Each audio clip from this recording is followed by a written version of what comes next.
همه آثار دوره زنده که توی شیراز بود رو بهتون نشون دادم. فقط یه دونه دیگه‌اش مونده، حمام وکیل، که امروز داریم میریم اونجا رو هم ببینیم و دیگه فکر نمی‌کنم دیگه اصلا کلا چیزی مونده باشه که بهتون نشون بدم از آثار تاریخی. البته بریم ما هم دیگه اینجا رو ببینیم.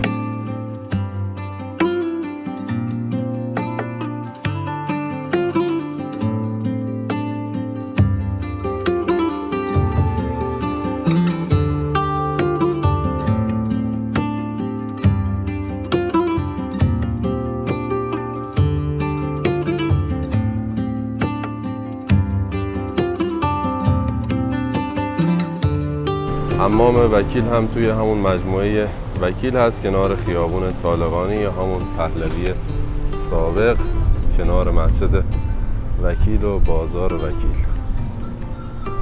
اون روبرو در ورودی بازار وکیل هست. خب بریم داخل. این حمام هم به دستور کریم خان زند ساخته شده توی همون دوره کریم خان.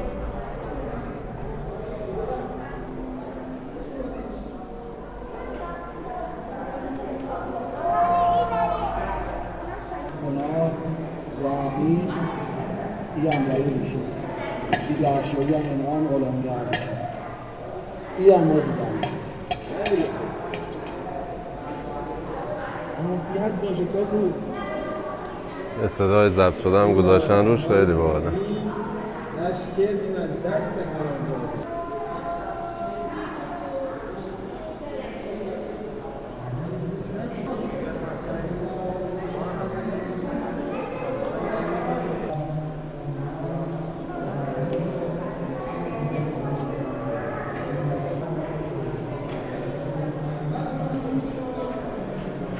اولین قسمتی که افراد وقتی وارد حمام شدن اینجا بوده، این هشتی بوده و طبق رتبه و منزلت اجتماعیشون زیر هر طاق می نشستن. الان می‌بینید مثلا یکی حاکم بوده، یکی افراد حکومتی بوده، یکی از علما بوده، هر کدوم یه جایی می نشستن.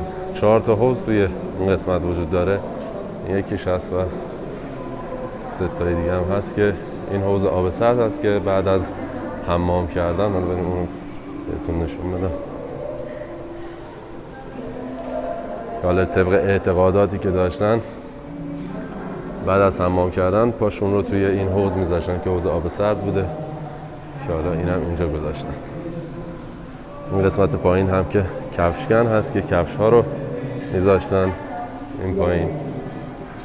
این هم حوض مرمر که وسط بوده. اگه دقت هم کرده باشید از سطح زمین این حمام یکم پایین‌تر هست، یعنی وقتی وارد میشه یه 2-3 تا پله الان این قسمت اگه توجه کنید اومدیم پایین‌تر و با یه شیب ملایم میره به قسمت گرمخونه که این کار هم برای اینکه تبادل هوا صورت بگیره انجام دادن، هوای سرد وارد حموم نشه و هوای گرم یکم خارج شده دیگه، خیلی دم نکنه داخل همون.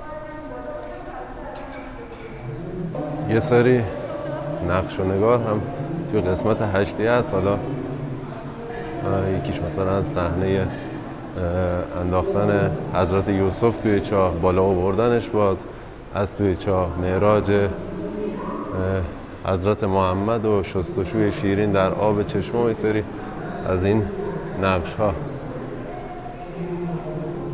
اون یکی رو من فقط اون یکی رو فقط فهمیدم که حضرت یوسف رو حالا دارن میارن از چاه بالا یا انداختنش توی چاه، و یکیش هم لحظه قربانی کردن اسماعیل توسط حضرت ابراهیم. اینه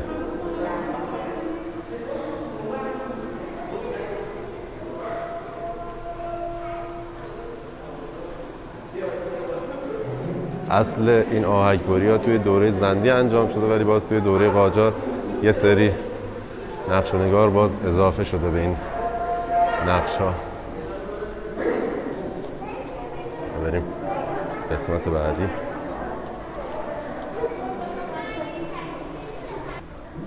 خب این قسمت هم که یک مراسم حنابندان هست.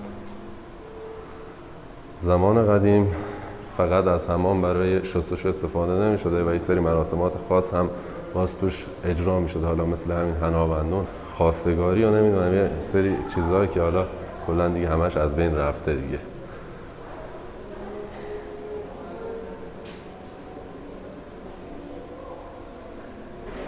این قسمت هم که گرم خونه هست و مشخصه اینجا محل شستشو و نظافت بوده. اونجا هم که خزینه آب گرم و سمت چپی هم خزینه ولر.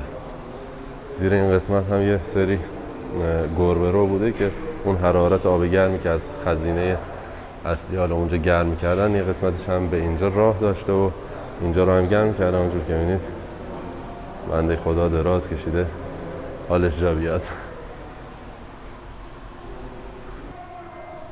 این دو تا دیگه مسی هست که زیرش آتیش روشن می‌شده و اون قسمت کلا آب بوده و میومدن از اینجا آب برمی داشتن و میرفتن اون پشت، باز حالا خودشون رو تمیز میکردن. کل سقف هم که دیگه به این سبک بوده که یه روشنایی باشه، چون اون موقع دیگه چراغ و اینا هم نبوده. از این دو تا پله هم میتونستم برم بالا اینجا و اینجا دیگ ها بهتر برد.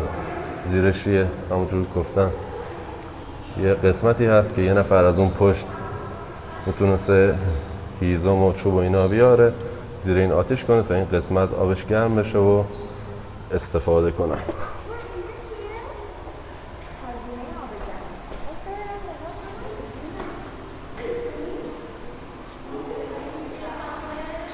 اینجا هم یه قسمت دیگه.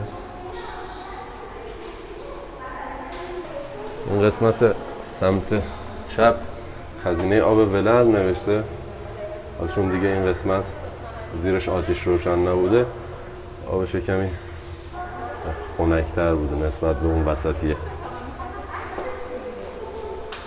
خب بالاخره اومدم بیرون. واقعا ماسک زدن تو فضای بسته خیلی سخته. بریم سمت بازار وکیل. پشت یه چیز قدیمی هست، یه قهوه خونه هست فکر کنم، همچین چیزی. بریم ببینیم اونو.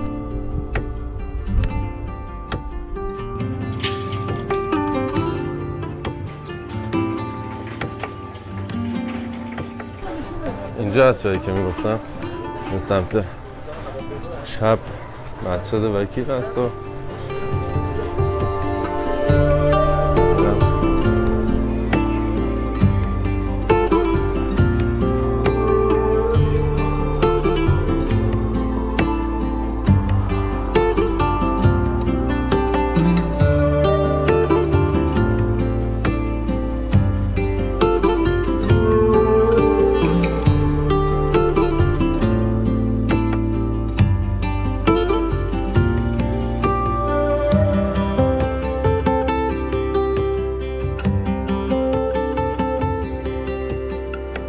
اینجا قبلا تیمچه بوده، کاروانسرا. حالا به کاروانسرای کوچیک تیمچه میگن، اینجوری بهتره.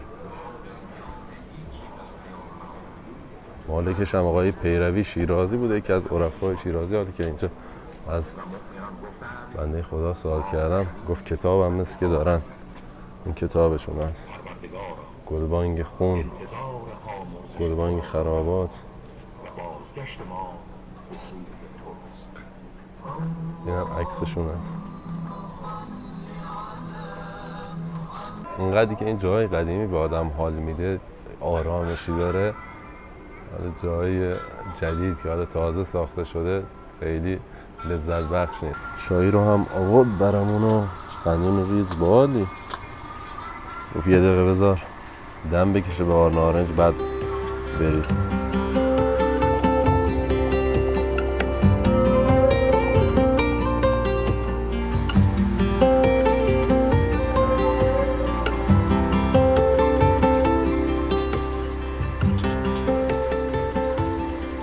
جاتون خالی؟ عالیه. استکانش هم از استکان کمرباری که قدیمی ها هست. این ویدیو هم تموم شده. امیدوارم که خوشتون اومده باشه. یادتون نره مثل همیشه که ویدیو رو لایک کنید، کامنت بذارید و اگر کانال رو هم سابسکرایب نکردید دکمه قرمز سابسکرایب رو بزنید. دمتون گرم و تا ویدیو بعدی فعلا.